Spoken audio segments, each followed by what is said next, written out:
E agora imagina um lugar onde os erros que você cometeu, e que você sabe que você cometeu, aquilo que você fez com você, e que gera um peso terrível sobre a sua vida, de culpa, de dores. Imagina um lugar onde isso possa ser curado. Por viver em comunidade, eu também consegui passar por um processo de cura da minha vida, em que aquilo que eu fiz contra mim mesmo e que me destruiu muitas vezes, foi curado porque eu fui recebido com amor, com carinho, com misericórdia. E as pessoas me disseram que essas coisas não me resumem e não determinam quem eu sou. Eu sou muito maior do que aquilo que eu fiz comigo e do que aquilo que eu fiz com os outros. Porque Deus me acolheu e me amou usando pessoas. Então imagina um lugar onde nós podemos sonhar juntos, que isso é possível. Eu vivi isso na minha vida e eu sei que é possível que isso continue acontecendo, não importando o lugar, mas sabendo que isso é um lugar onde nós escolhemos viver dessa forma.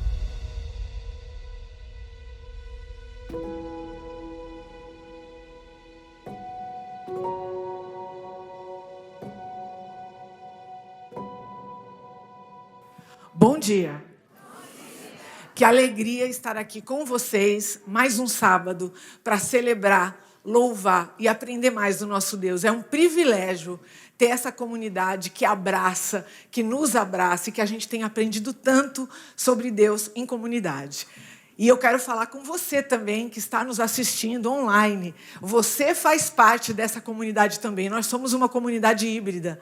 E os testemunhos, as histórias que vocês têm compartilhado com o nosso time de comunicação, nas redes sociais, têm nos inspirado e nos fortalecido ainda mais em comunidade. E a gente espera que em breve tenhamos mais canais de interação e comunicação com vocês para vivermos mais essa experiência profunda com Deus em comunidade. Bem, essa semana eu estava refletindo um pouco mais sobre algumas perspectivas do abraço. O abraço, o ato físico, por si só, já é uma declaração de afeto explícita e implícita. Eu abro os braços para receber alguém. E quando esse alguém chega, eu enlaço ele num abraço. E quando a gente se enlaça, eu digo, você é bem-vindo aqui. Que bom ter você aqui comigo. Esse lugar é seguro. E se eu aperto e fico mais um pouco agarrada nesse abraço, eu também estou dizendo para essa pessoa, é muito bom estar com você. Eu não queria que esse momento acabasse. E no abraço eu consigo ouvir o coração do outro, eu consigo sentir a emoção do outro e ele consegue sentir a minha. E aí desencadeia uma série de reações químicas no nosso corpo que fazem muito bem. E é por isso que o abraço é tão poderoso. Mas existem também outras formas de abraçar as pessoas. Você pode se abraçar alguém ouvindo, se fazendo presente, com gestos de gentileza, de amor, de carinho. Mas uma das formas mais poderosas de você abraçar alguém, sem sombra de dúvidas, é com palavras. As palavras, elas têm o poder de gerar vida ou de gerar destruição. E diariamente, no alcance da nossa mão, a gente consegue participar de uma guerra onde as palavras são usadas como armas e elas têm destruído pessoas. Pode ser que você não seja tão ativo nas redes sociais, mas nos grupos de WhatsApp, no ambiente familiar, nas suas relações de amizade e relações afins, como que tem sido o seu jeito de falar? Que palavras você tem semeado? Você tem gerado vida ou você tem gerado destruição? Eu quero compartilhar 2 versículos. Nenhuma palavra torpe saia da boca de vocês, mas apenas a que for útil para edificar os outros. Apenas a que for útil para edificar os outros. Se não for útil, não fale. O seu falar seja sempre agradável e temperado com sal, para que saibam como responder a cada um. Temperado com sal, nem salgado demais, nem salgado de menos. Palavras saborosas, palavras que marcam, palavras que não são levianas, palavras que trazem vida. Eu espero que o Espírito de Deus seja derramado nessa comunidade, que essa comunidade seja uma comunidade que saiba abraçar, com abraços, com atitudes e principalmente com palavras. Vamos orar? Querido Pai, a gente te agradece pelo teu infinito amor. Pelo teu infinito amor com a gente, porque o Senhor não desiste de nós, o Senhor sempre está nos ensinando, mesmo quando a gente vai por outros caminhos, Pai. E eu quero te pedir, Senhor, que o Senhor derrame o seu Espírito nessa comunidade e nas nossas vidas, Pai. Nos dê a sensibilidade para entender aquilo que precisa ser modificado, restaurado. Que nós possamos ser testemunhos da sua vida, Senhor, testemunhas da sua vida, que a gente possa testemunhar o seu amor onde quer que a gente vá e que a gente possa semear esperança, Senhor, alegria, paz, contentamento através das nossas atitudes e palavras. Senhor, unge os nossos lábios, Senhor, com o teu Espírito também, para que a gente só fale aquilo que deve ser falado e que as nossas palavras possam gerar vida, esperança e transformações, para que o Senhor possa vir em breve, Senhor, e a gente junto, em comunidade, possa viver eternamente contigo, Pai. Fica com a gente, em nome de Jesus. Amém.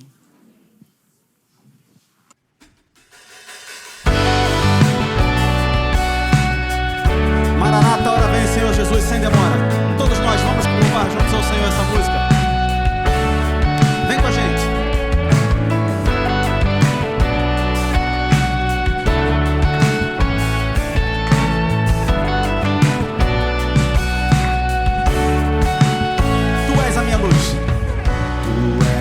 Minha luz, a minha salvação, e a ti me renderei. Se ao teu lado estou, seguro em tuas mãos, eu nada temerei. Vem com a gente.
Não temos o que temer.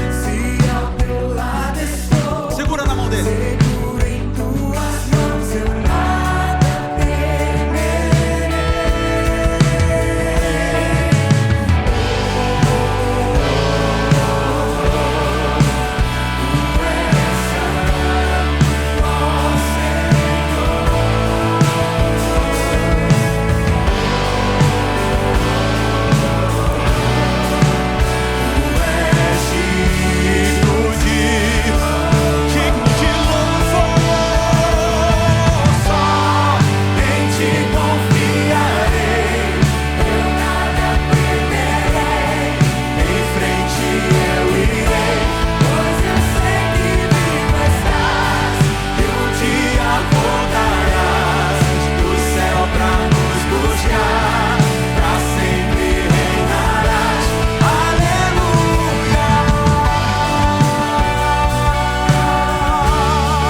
Suas mãos e clama a Ele. Vem Jesus, vem Jesus, vem Jesus. Maranata, ora vem Senhor Jesus. Ora vem, vem Jesus.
Senhor voltará.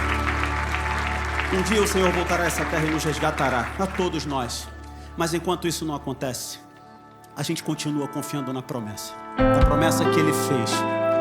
Porque muito embora os nossos olhos não consigam alcançar a beleza que está por vir, e que a nossa mente não consiga compreender todas essas coisas, embora pareça loucura para o mundo, a gente continua confiando, a gente persiste e a gente crê que um dia tudo aquilo que Ele prometeu se realizará definitivamente nas nossas vidas. O que meus olhos não conseguem ver e minha mente não pode alcançar, eis a promessa que Ele me fez, mas ainda não cumpriu. As lágrimas não são em vão. E cada lágrima que eu verter, ouvi dizer que Ele enxugará. Eis a promessa que Ele me fez, mas ainda não cumpriu.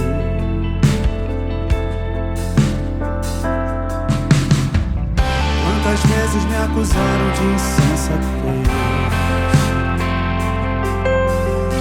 às vezes penso que é loucura persistir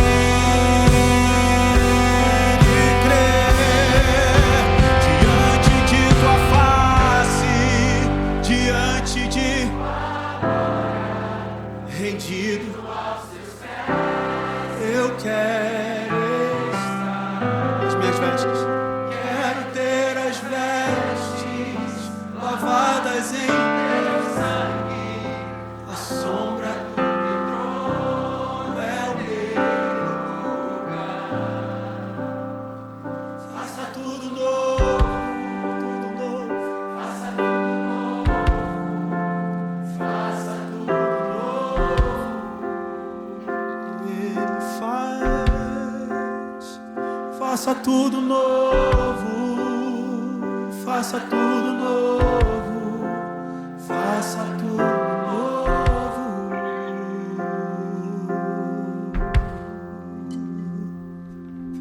O que meus olhos não conseguem ver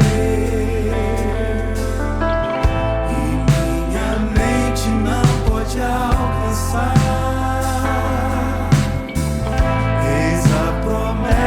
que Ele me fez, mas ainda não cumpriu.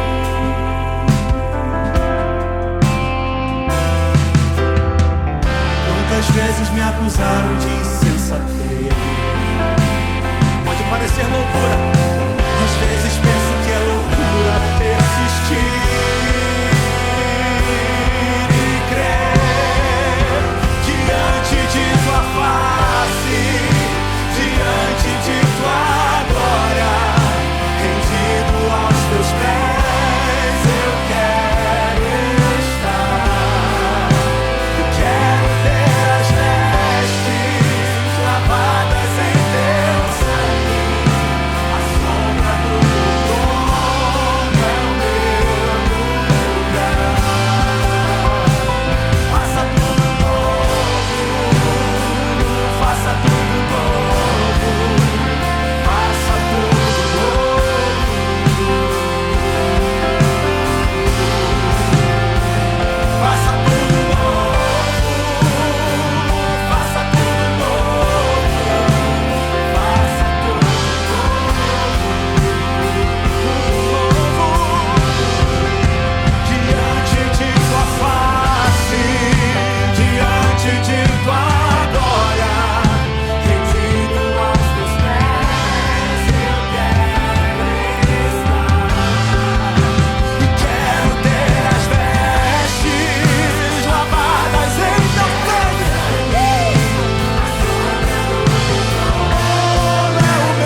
Porque Ele fez, Ele faz, Ele ainda fará tudo novo. Faça tudo novo, tudo novo. Faça tudo novo, faça tudo novo, Tudo novo. Faça tudo novo. Faça tudo novo. faça tudo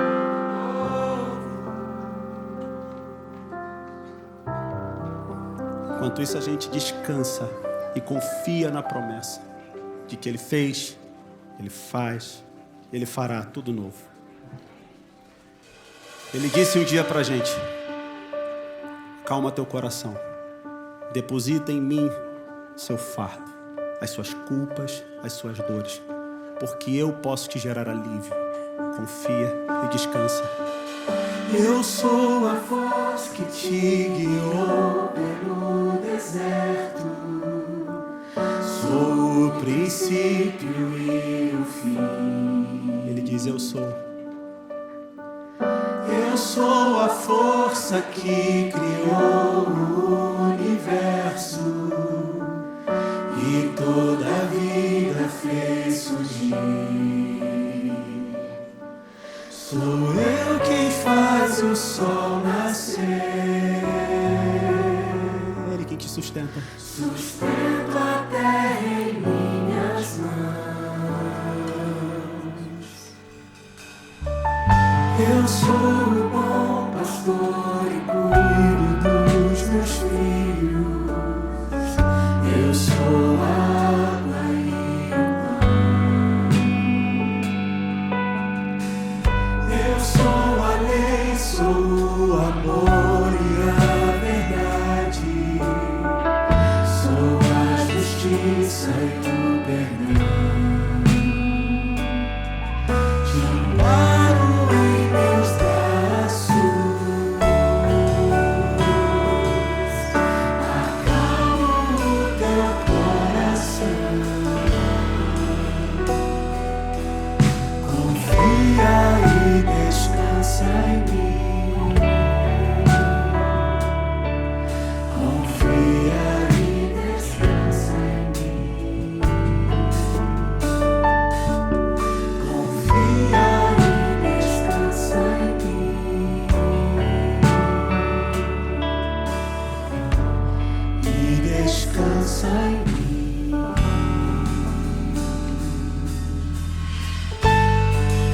Vinde a mim todos os que estão cansados e sobrecarregados. A palavra do Senhor diz: eu os aliviarei.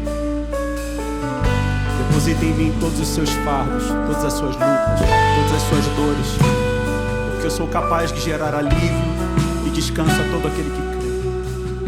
Se você veio aqui em busca disso, ouça a palavra dele. Te amparo em meus braços. Acalmo o teu coração. Confia. Confia e descansa em mim. Confia e descansa em mim. Confia e descansa em mim. E descansa em mim. Confia e descansa em mim. Confia.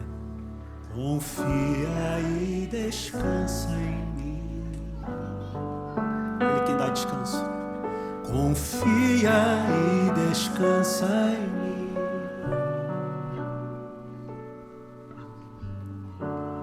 E descansa em mim.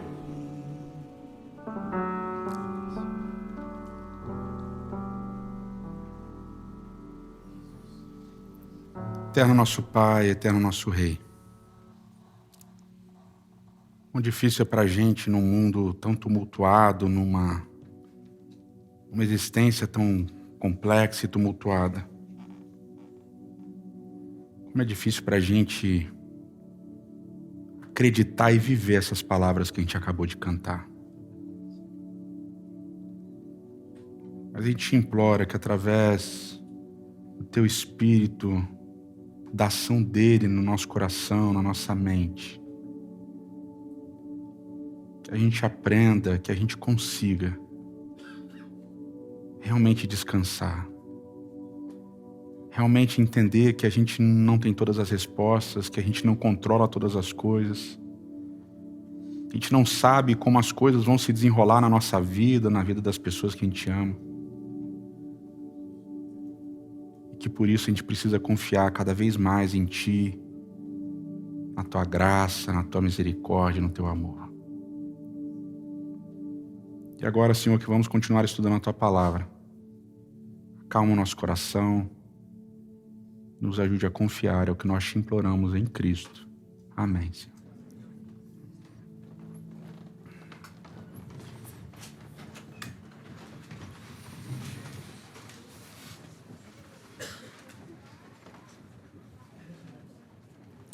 Bom sábado para vocês. Muito bom recebê-los aqui em mais um momento de estudo da Palavra de Deus. Nós estamos na série Exclusão e Abraço, baseado no livro do teólogo Miroslav Volf. E a gente está trabalhando um pouquinho sobre dinâmicas que são importantes na construção de uma comunidade de fé, na construção do corpo de Cristo. A gente estudou nas últimas semanas como a cruz é para todos e a cruz é também de todos. A cruz é que aproxima os diferentes, que une as pessoas. A cruz é que proporciona ao opressor o perdão e ao oprimido o conforto. A cruz é que nos faz todos e tantos um corpo, o corpo de Cristo. E ao mesmo tempo, a cruz também é aquela que me confronta, que me faz questionar aquilo que eu tenho feito, que tem afastado as pessoas ou que tem me colocado na condição de um membro doente do corpo de Cristo e assim trazido dissensão para a comunidade. E a gente vai continuar nesse tema que é muito difícil, porque pensar em comunidade é uma questão complexa e é uma questão que exige muito de quem nós somos. E o que nós somos, né? Nós somos geralmente em relação a alguma coisa, né? Eu gosto muito da frase do Paul Ricoeur, que ele diz o seguinte, eu anotei para não perder nada, né? Ele diz assim: a individualidade de si mesmo implica a alteridade, em um grau tão íntimo que uma coisa não pode ser concebida sem a outra. Então a ideia é que nós existimos, nós somos em relação a. Então eu, Edson, me entendo, me defino enquanto filho, depois como namorado, noivo, marido, depois como pai, me defino como pastor, eu me identifico, essa é a minha identidade formadora em relação às pessoas que estão ao meu redor. E essa minha construção da identidade, ela vai acontecendo nesses diversos relacionamentos que eu fui construindo ao longo da minha história. São esses momentos de encontro em que eu vou afirmando, reafirmando e construindo a minha identidade. E todos nós aqui temos esse mesmo caminho, essa construção identitária, que é uma construção que nasce desse encontro com o outro, dessa relação com o outro, desses momentos de diálogo com o outro. E é isso que vai nos juntando como partes do corpo de Cristo, como partes de um mesmo organismo, né? Como partes desse corpo em que Cristo é a cabeça. É isso que vai nos trazendo juntos. É Cristo, a ação dele, ele atuando em nossa vida. E Paulo coloca isso de uma maneira muito interessante, porque como é que isso pode acontecer, né? Gálatas, capítulo 2, Paulo diz assim, verso 19 e 20, pois por meio da lei eu morri para a lei, a fim de viver para Deus. Fui crucificado com Cristo, assim já não sou eu quem vive, mas Cristo vive em mim. A vida que agora vivo no corpo, vivo-a pela fé no Filho de Deus, que me amou e se entregou por mim.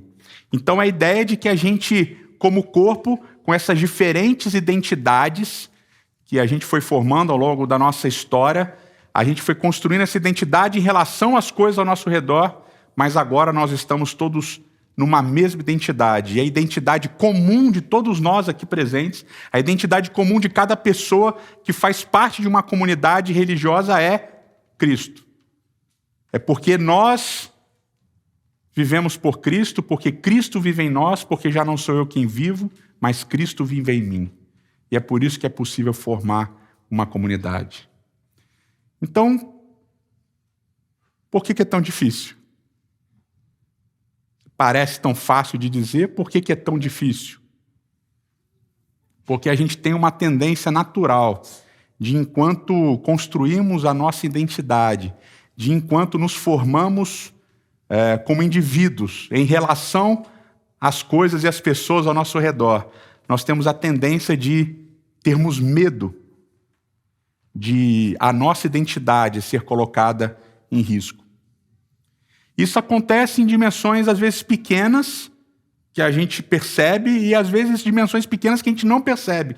Por exemplo, quando o pai tem uma necessidade de reafirmar a sua paternidade em relação ao filho, no momento de raiva ou no momento de estresse, é porque geralmente ele entende que a identidade dele como pai está sendo colocada em risco.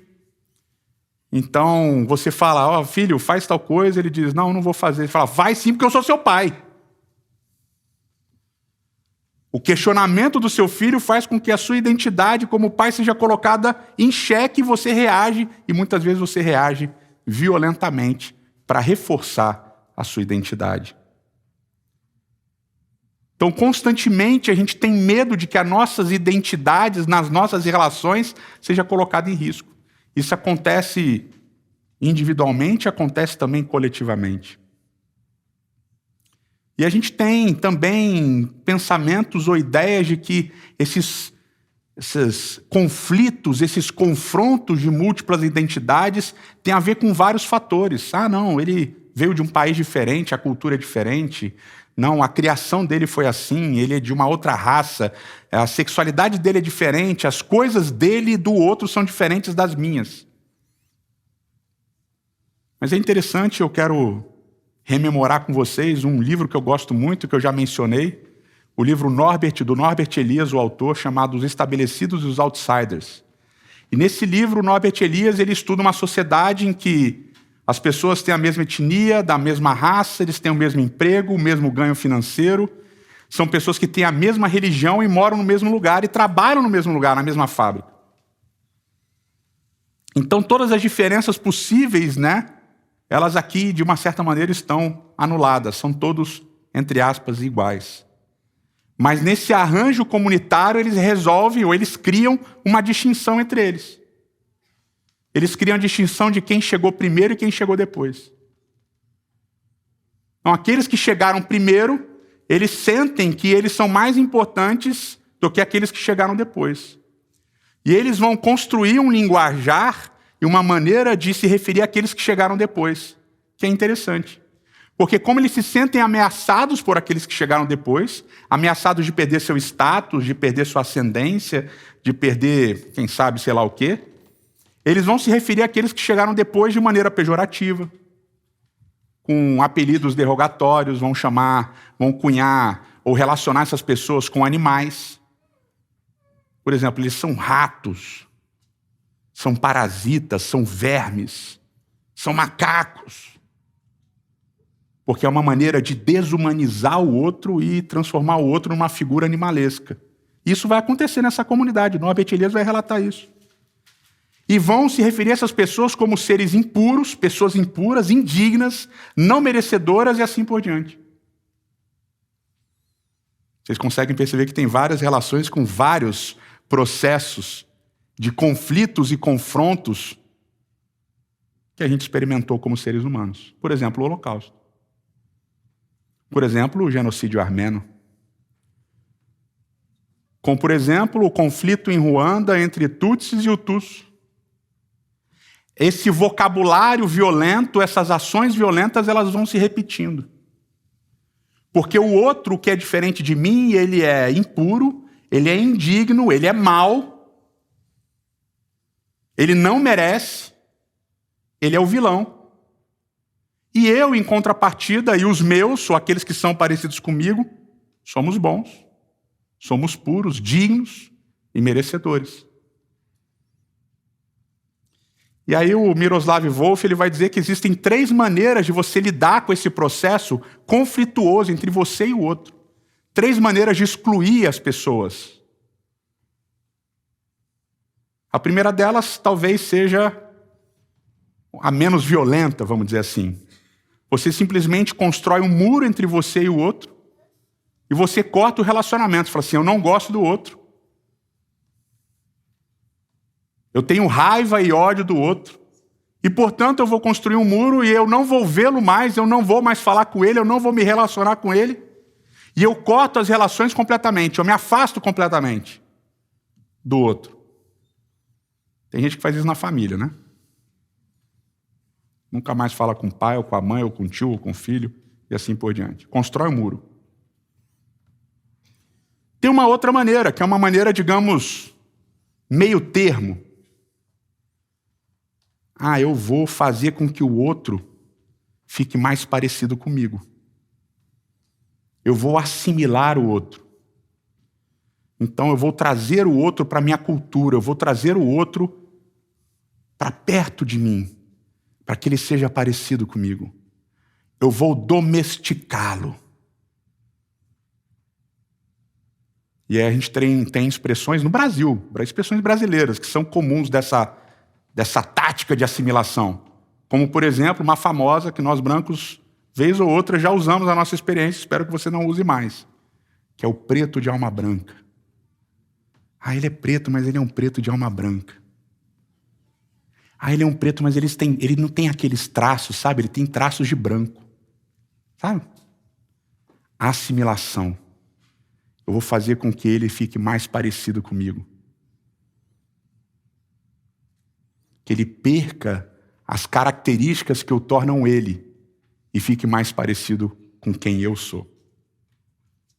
E aí eu tenho, obviamente, a terceira maneira, que é a mais violenta de todas.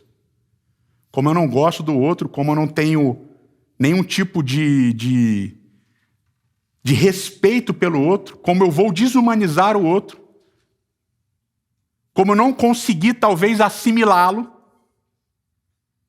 então eu vou dominá-lo, vou destruí-lo, vou erradicá-lo das minhas relações. Eu vou matá-lo. Eu vou fazer com que ele desapareça. Já que colocar um muro não foi suficiente, já que tentar assimilar não foi o suficiente, eu vou acabar com ele. Vou destruí-lo, vou escravizá-lo e assim por diante. E óbvio que quando a gente pensa de maneira macro, isso é fácil de perceber em todos esses movimentos e momentos do que eu falei ao longo da história, a gente percebe isso acontecendo. Mas de maneira micro, individualmente, isso também acontece nas nossas relações, o tempo todo. Nós passamos, vez ou outra, por esse processo de exclusão, colocando as pessoas para fora. Primeiro, a gente quer impedir elas de entrarem. Se a gente não consegue impedir elas de entrarem, a gente quer que elas sejam como a gente. Se a gente não consegue que elas sejam como nós, é melhor então que elas sumam. Eu vou expulsá-las. Ou machucá-las, ou ser violento. Então essa é a nossa tendência natural como seres humanos. Reafirmarmos a nossa identidade por medo, por insegurança, e colocar o outro que desafia a nossa identidade para longe. Ou expulsando, ou impedindo que ele entre em contato com a gente, ou tentando fazer com que ele seja como a gente, ou matando o outro. Essa é a nossa maneira humana de lidar com as coisas. Agora, como é que Cristo, como é que a Bíblia resolve esse processo? Como é que esse processo de nós excluirmos as pessoas é resolvido na Bíblia? Primeiro, e talvez o mais fácil da gente entender, é que Cristo questiona, e a Bíblia questiona, esses processos exclusivos que nós fazemos a partir das nossas percepções. Então, por exemplo, Jesus vai contar a parábola do bom samaritano e vai dizer, olha, o bom samaritano é o herói da história. Então Jesus está questionando um processo identitário em que o judeu olha para o samaritano e diz, você é o filho do diabo. E Jesus diz, não, ele não é o filho do diabo. Pedro vai ter uma visão e nessa visão vão ter um lençol com animais imundos e a voz vai dizer, Pedro mata e come, Pedro mata e come, Pedro mata e come, Pedro não mata e não come, Pedro vai com os indivíduos que eu mandei aí para buscarem você. E Pedro vai e chega na casa de Cornélio. O que acontece na casa de Cornélio? Gentios estão falando em línguas. E Pedro batiza todo mundo. E a igreja chama Pedro e fala, Pedro, meu Deus, o que você fez? Você batizou a galera lá, todo mundo gentil. Nenhum deles guarda o sábado, nenhum deles entende da lei, nenhum deles guarda as festas. Pô, os caras devem comer até camarão, porco, etc. Você batizou todo mundo, você está louco, Pedro? Aí Pedro fala, Deus me disse que aquilo que ele tornou puro não pode ser considerado impuro. Porque era uma divisão que eles tinham criado. Um processo de exclusão que eles tinham criado. Então, Cristo e a Bíblia vão questionar esses processos, vão dizer assim, não faça isso. Não crie diferenças naquilo que eu não criei diferença. Não exclua naquilo que eu não excluí. Não seja assim. Não faça isso. E aí vem uma história muito interessante de Jesus, que já dá a transição para a próxima parte, da segunda maneira de como Cristo lida com esse processo de exclusão, ou com esses processos de exclusão. Tinha um grupo desses grupos que eram considerados pecadores. Esses grupos que eram excluídos porque as pessoas olhavam para eles e falavam assim, bom, esse pessoal aí não é igual a gente, não tem o nível de pureza que nós temos. E aí Jesus resolve não só andar com eles, comer com eles, mas chamar um deles para ser discípulo. São os publicanos pecadores. E Jesus comendo com eles e chamando Levi e Mateus para ser um de seus discípulos. Os líderes religiosos da época olham, veem aquela cena e falam o quê? Olha aí, esse daí come com publicanos e pecadores. Olha só, como ele não é um de nós, ele não é puro, está comendo com gente impura. Cristo coloca em xeque as nomenclaturas, as exclusões, a maneira como a gente hierarquiza a nossa sociedade, a nossa comunidade, dos mais santos para os mais impuros. Cristo fala, não faz isso, e ele bagunça tudo. Mas aí ele solta uma frase, que é uma frase que a gente precisa ler e lembrar dela. Marcos, capítulo 2. Jesus diz assim, ouvindo isso, o que ele ouviu? Os líderes e religiosos da época dizendo assim, está vendo? Esse daí come com publicanos e pecadores. Aí Jesus diz, não são os que têm saúde que precisam de médico, mas sim os doentes. Eu não vim para chamar justos, mas para chamar pecadores. Eu não vim pelos sãos, eu vim pelos doentes. Eu não vim pelos sãos, eu vim pelos doentes. E aqui tem uma dinâmica interessante, porque é uma ironia de Jesus. Basicamente ele está dizendo o quê? Vocês que estão olhando para os publicanos, vocês se sentem melhores que os publicanos. Vocês que estão olhando para os publicanos chamam eles de pecadores, de impuros, de maus, de vilões, porque eles roubam, eles cobram os impostos, eles roubam. Eu como com eles. Eu vim para eles. E a ironia aqui é essa. Jesus quebra os paradigmas do que são pecadores impuros, mas ele diz, eu vim pelos doentes. E quando ele diz, eu vim pelos doentes, ele está ironizando o fato de que alguns não se sentem doentes.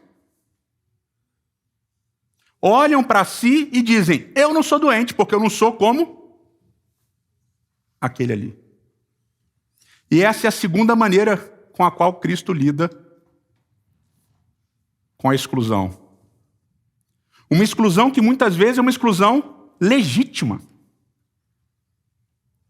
Porque os publicanos eram, sim, em sua maioria, corruptos.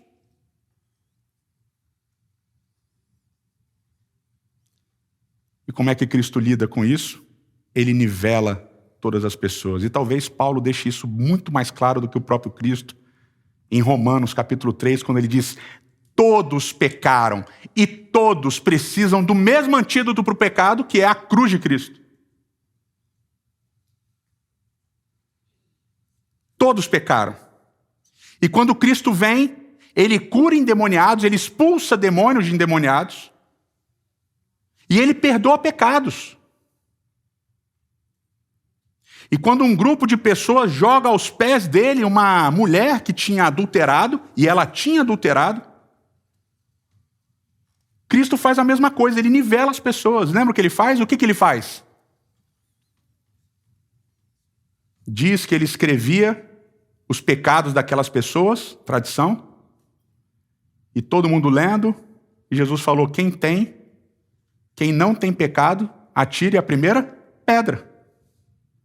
E aí todos largam as pedras e todos vão embora, porque todos reconhecem que eram pecadores.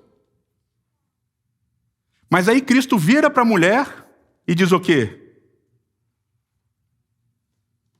Tá vendo, filha? Onde estão teus acusadores? E ele acrescenta: vá e não peques mais.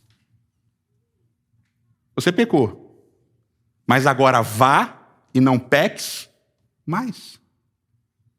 Ao mesmo tempo que ele nivela os pecados, as pessoas e os pecados, parece que tem uma diferença aqui, né?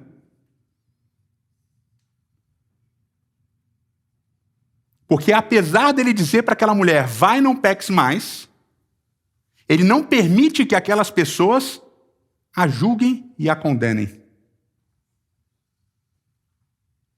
Vocês percebem essa questão? E tem um termo que a gente usa no meio teológico que chama solidariedade do pecado. Porque o que Cristo faz, o que Paulo faz, é colocar todo mundo nessa solidariedade do pecado. Todos nós somos pecadores. Em maior ou menor grau, de uma maneira que todo mundo vê ou de uma maneira que ninguém vê, todos nós somos pecadores.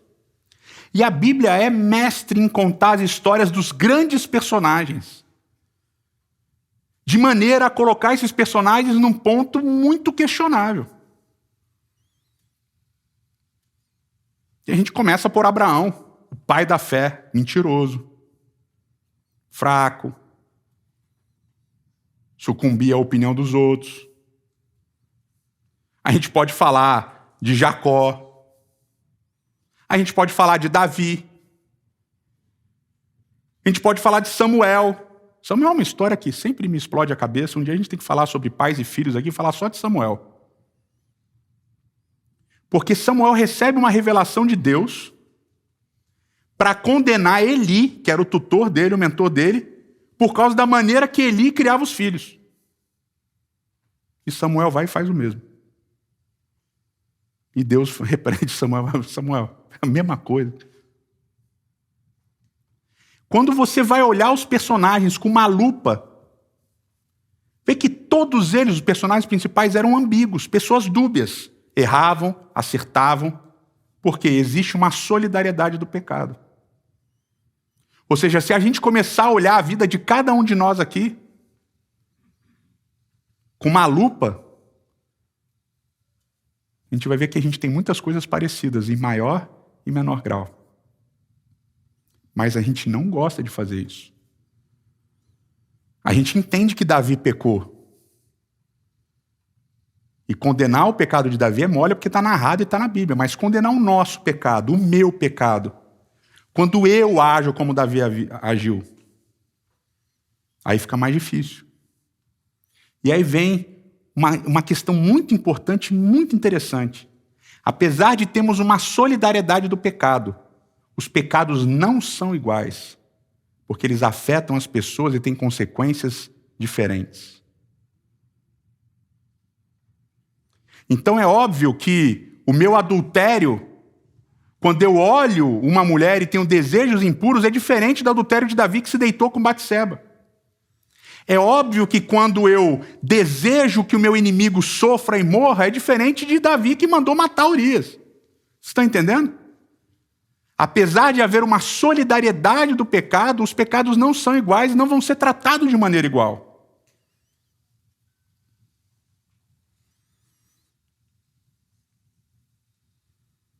Isso a gente não gosta. Porque significa que o nosso pecado vai ser tratado especificamente. Não vai entrar no bolo. Isso dá um medinho às vezes. Porque aqui é fácil a gente esconder o que a gente faz, o que a gente deixa de fazer. Então Cristo vai lidar com a quebra de paradigmas das nossas exclusões, mas ele também vai lidar com a exclusão que realmente acontece, que é a exclusão do pecado. E na Bíblia, no Antigo e no Novo Testamento, em diversos momentos, você vai ver que apesar dessa solidariedade do pecado, existe diferença no tratamento do pecado. Talvez Mateus capítulo 25 isso fique mais claro ainda. Porque Jesus ele diz, olha, naquele grande dia vão ter 2 grupos de pessoas. Um do meu lado direito, um do meu lado esquerdo. E para as pessoas do meu lado direito eu vou dizer, pode entrar, entre na casa do meu pai, entre na alegria do meu pai.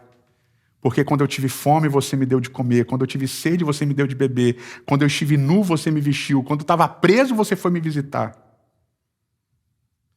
E para os que estão à esquerda, ele vai dizer, olha, não conheço vocês, se afastem de mim. Porque quando eu tive fome, você não me deu de comer. Porque quando eu tive sede, você não me deu de beber. Porque quando eu estava nu, você não me vestiu. Porque quando eu estava preso, você não foi me visitar. Então parece que esse pecado de excluir os pequeninos, de excluir os menores, é um pecado que Deus leva bem a sério. E tem uma dinâmica aqui que a gente sempre passa por cima, porque se o indivíduo está preso, ele fez alguma coisa, né? Ou seja, o cara que está preso, ele não é inocente. Ele é culpado. Só que quando eu não visito, quando eu não o trato como um igual, eu estou incorrendo um pecado diferente. E essa é uma violência que gera violência que a gente precisa lidar. Porque a gente tem a tendência de pasteurizar as coisas. E de colocar sempre sobre o outro, imputar sempre sobre o outro. Menor culpa, maior culpa, mais responsabilidade e assim por diante. Por exemplo, quando você é caluniado, quando falam mal de você, quando você descobre que alguém falou mal de você, o que você sente primeiro no seu coração? Uma raiva, né? Ainda mais ser amigo, né? Quando é amigo, aí você fica, ô fulano. E quando você ajudou a pessoa? Eu fiz isso por fulano, olha o que ele está falando de mim. E qual é o segundo sentimento que você tem depois dessa raiva primeira? Você quer justiça. Não, eu vou falar umas coisas para ele, vai ter que me ouvir. E quando você não tem justiça, o que acontece? Você quer vingança. Tem sede de vingança. Quando você é assaltado, a situação é semelhante. Você é assaltado, o que você quer? Você fica com raiva. Trabalhei tanto, comprei meu celular, veio esse motoqueiro. Nenhum preconceito contra motoqueiro, né? Mas bateu no meu braço, pegou meu celular e saiu com a moto correndo. Aí você vai falar com a polícia. Você quer justiça, está com raiva, você quer justiça. Você chega na polícia, o que você vai escutar? Ih, cara, tem 10 mil roubos de celular por dia, isso é mais um. Você viu a placa da moto? Não, não viu. Você viu o capacete do cara? Não viu, aí já era. Bota aí achar o celular e boa sorte. E aí, quando você não tem a justiça que você espera, o que você quer? Vingança, vou comprar uma arma. Comprar uma arma. Pô, vou atrás desse cara.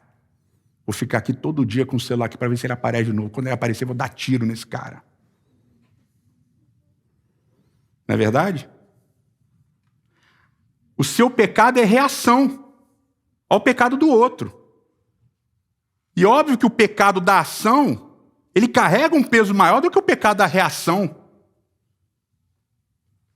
Mas apesar desses pesos distintos, você tem a solidariedade do pecado. Todo mundo pecou.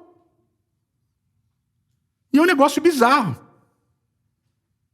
Que o cara vem pedir dinheiro no sinal. O que você pensa quando o cara vem pedir dinheiro no sinal? Seja sincero. O cara é cachaceiro.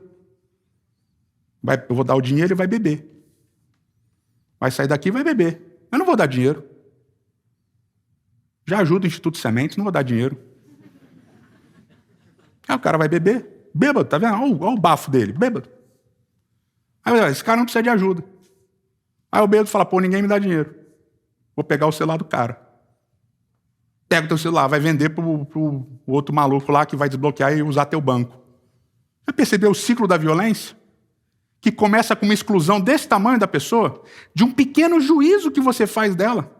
Começa um processo de exclusão que termina em mais violência.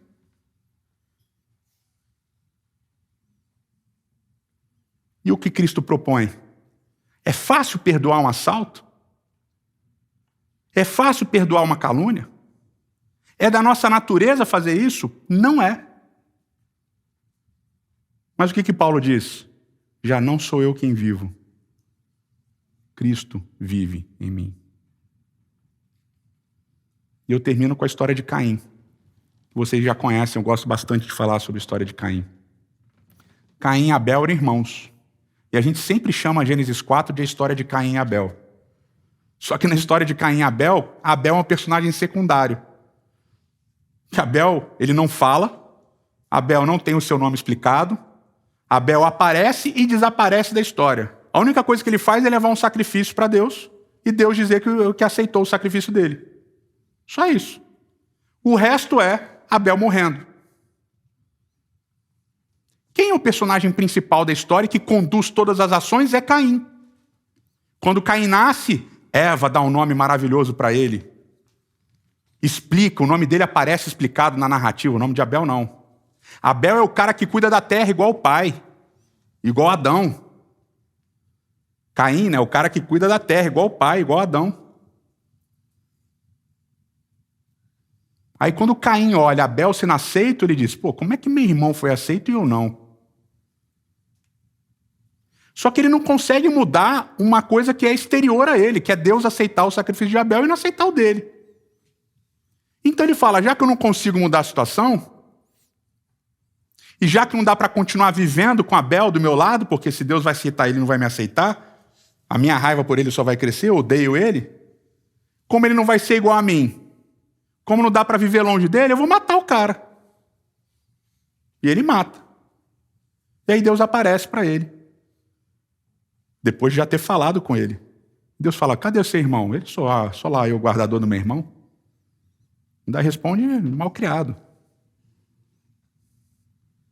E aí Deus fala, o sangue do teu irmão clama da terra. Olha o que você fez. Agora, por causa do que você fez, eu vou fazer isso, isso e isso com você. Aí Caim fala o quê? Senhor, isso daí é muito para mim. Olha que castigo o Senhor está dando para mim. Está ligado que a maior parte das vezes que a gente pratica violência, a gente age como Caim. Porque quando vem a consequência da violência, a gente se vitimiza. Já reparou isso? Você vai encher a cara. Eu lembro quando era criança, eu brigava bastante, eram 3 filhos, né? Meus pais tiveram 3 moleques. Diferença de 3 anos entre eu e o... 2 anos entre eu e o segundo, e entre eles 11 meses. Tinha pouca briga. Aí eu lembro que se enchia a mão na cara de um deles. Aí a mãe, olha o que você fez e tal, não sei o que lá. Bateu no sofá, mas ele me xingou. Aí parece que iguala as coisas, né? Bater e xingar, você iguala. Aí a sua mãe te dá um castigo, meu castigo, eu não fiz nada de errado, ele que começou e tal, e papapá. E aí você vai se desculpando de todos os processos você vai se vitimizando de todos os processos de violência que você pratica. E esse é Caim, se vitimizando de inteiro. Senhor, o meu castigo é muito... Meu amigo, você matou o seu irmão. O seu castigo é ruim, imagina ele que morreu. E aqui vem um processo que para a gente é impossível da gente entender. A vítima, em Gênesis capítulo 4, é silenciada do início ao fim da história. Abel não fala. Só quem fala é Caim. O protagonista da história é Caim, o malfeitor, o vilão. o assassino. E a vítima é silenciada do início ao fim. Mas quando a gente lê a história, a gente quer ser Abel. Porque a gente se sente vítima de todas as coisas da vida que acontecem com a gente. Mas vocês sabem por que Gênesis 4 é a primeira história da Bíblia após a desobediência de Adão e Eva, né? Porque é a história que retrata a humanidade. Nós não somos Abel. Abel é Jesus. É um símbolo. É a vítima que não fala e morre em silêncio, sem merecer. Nós todos somos Caim. Nós somos Caim. Cada um de nós. E é por isso que, ao invés de matar Caim, Deus diz: eu vou te dar uma chance. O que você fez, eu vou impedir que façam com você. E coloca um sinal em Caim. Porque Caim, você vai ter uma chance de mudar. A justiça que Abel merece, eu não vou permitir que ninguém execute. Eu vou executar quando eu decidir. Mas até lá eu vou te dar uma chance. Uma chance de você se arrepender. Uma chance de você ser transformado. E a pergunta que fica é: Caim mudou? Caim foi transformado? Caim aceitou a aproximação, o abraço da cruz? O abraço da possibilidade de perdão que Deus ofereceu para ele ou não? Porque é a pergunta que fica para nós. Ao excluirmos os outros, por qualquer uma dos que estejam os motivos, nós estamos agindo como Caim. Talvez não tão violentamente como Caim, mas estamos. E Deus continua nos dando chances constantemente de, por causa da cruz, recebermos perdão e sermos reaproximados, ou reenxertados, ou reinseridos no corpo de Cristo. Como vítimas, não é fácil aceitar que o opressor, que aquele que vitimiza, que o violento receba uma chance. E como violento, não é fácil a gente entender que precisa de perdão e arrependimento e transformação de quem nós somos. Mas o ciclo da violência precisa acabar. E ele só acaba na cruz. O ciclo interminável de violência entre nós, seres humanos, precisa acabar. E ele só acaba na cruz. Quando não for mais eu que vivo, quando não for mais o meu desejo de vingança, ou quando não for mais o meu desejo de violentar, de machucar, de ferir, de matar os outros. Quando esses deixarem de ser meus desejos e Cristo viver em mim, e porque Ele vive em mim, esses não são mais meus desejos. Então a cruz vai ser realmente real na nossa vida. Eterno nosso Pai e nosso Rei. Nosso único pedido é que possamos, como Paulo, dizermos que não somos mais nós que vivemos, mas que Cristo vive em nós. Que como comunidade os ciclos de violência terminem, porque a cruz se transformou não apenas um lugar em que Cristo morreu, mas um lugar onde cada um de nós morre constantemente para que Cristo nasça e viva em nós. É o que nós pedimos em nome dele. Amém.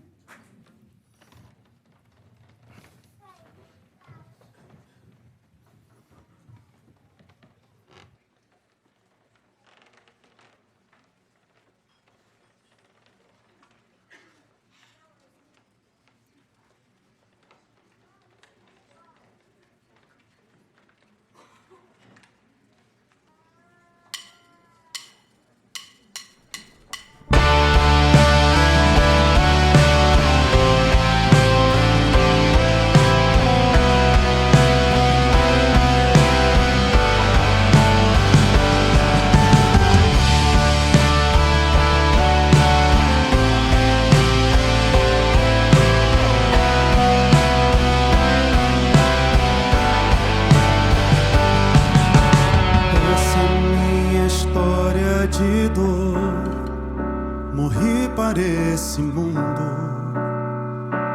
Com Cristo eu me crucifiquei. Eu já nem sei mais quem sou. Me olho e nem me vejo mais. Estranho, mas tudo mudou. Pela graça livre sou da morte do pecado, liberto e justificado. Sua morte me salvou. Renasce um novo dia, começa uma nova história.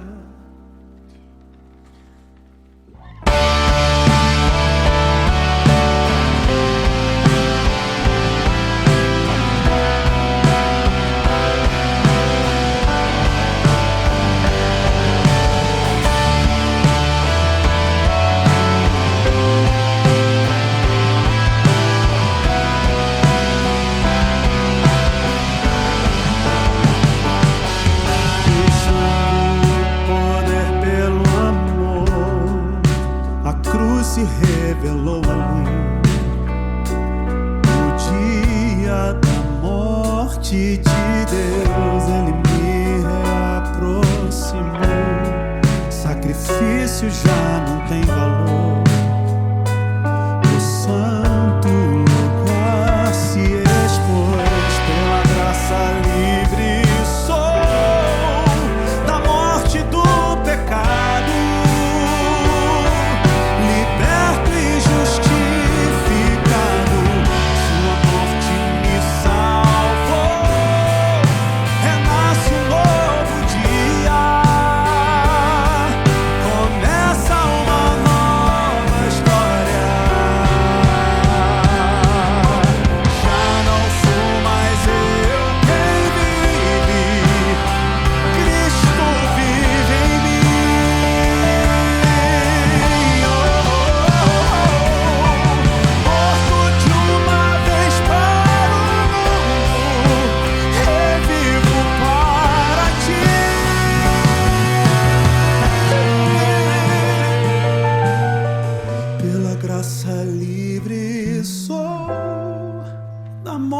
Do pecado, liberto e justificado. Sua morte me salvou. Renasce um novo dia.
Livre sou.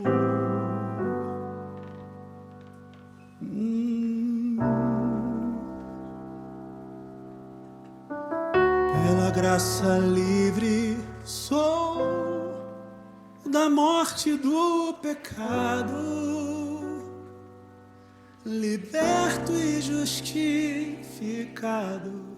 Sua morte me salvou.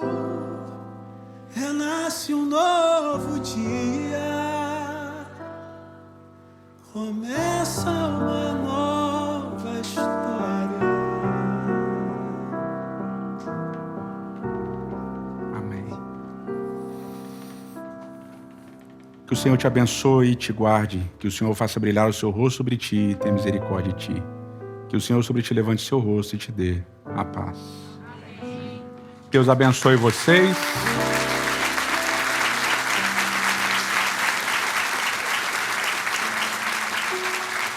Até semana que vem, aqui no Teatro All, Shopping Pátio de Higienópolis, comunidade. Um abraço.